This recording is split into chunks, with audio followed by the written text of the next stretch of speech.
شروع اللہ کے نام سے جو بڑا مہربان نہایت رحم والا ہے۔ رسول اللہ صلی اللہ علیہ وسلم نے فرمایا کہ 3 شخص ہیں جن کے لیے 2 گنا اجر ہے۔ ایک وہ جو اہل کتاب سے ہو اور اپنے نبی پر اور محمد صلی اللہ علیہ وسلم پر ایمان لائے، اور دوسرے وہ غلام جو اپنے آقا اور اللہ دونوں کا حق ادا کرے، اور تیسرے وہ آدمی جس کے پاس کوئی لونڈی ہو جس سے شاباشی کرتا ہے، اور اسے تربیت دے تو اچھی تربیت دے، تعلیم دے تو عمدہ تعلیم دے، پھر اسے آزاد کر کے اسے نکاح کر لے تو اس کے لیے 2 اجر ہے۔ صحیح بخاری حدیث نمبر 97۔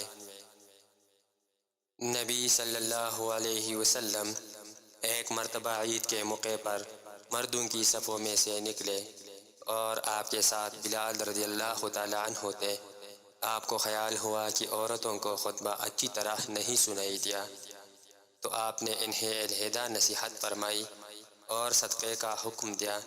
یہ بات سن کر کوئی عورت بالی اور کوئی عورت انگوٹھی ڈالنے لگی، اور بلال رضی اللہ تعالیٰ عنہ اپنے کپڑے کے دامن میں یہ چیزیں لینے لگے۔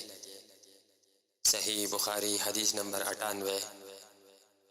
حضرت ابو ہریرہ رضی اللہ تعالیٰ عنہ نے عرض کیا، یا رسول اللہ صلی اللہ علیہ وسلم، قیامت کے دن آپ کی شفاعت سے سب سے زیادہ سعادت کسے ملے گی؟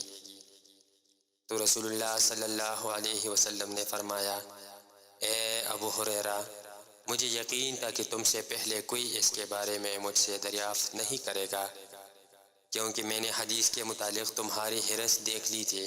سنو، قیامت میں سب سے زیادہ فیضیاب میری شفاعت سے وہ شخص ہوگا جو سچے دل سے یا سچے جی سے لا الہ الا اللہ کہے گا۔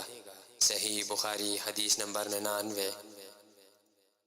رسول اللہ صلی اللہ علیہ وسلم نے فرمایا کہ اللہ علم کو اس طرح نہیں اٹھا لے گا کہ اس کو بندوں سے چھین لے، بلکہ وہ پختہ کار علماء کو موت دے کر علم کو اٹھائے گا، حتیٰ کہ جب کوئی عالم باقی نہیں رہے گا تو لوگ جاہلوں کو سردار بنا لیں گے، ان سے سوالات کیے جائیں گے اور وہ بغیر علم کے جواب دیں گے، اس لیے خود بھی گمراہ ہوں گے اور لوگوں کو بھی گمراہ کریں گے۔ صحیح بخاری حدیث نمبر 100۔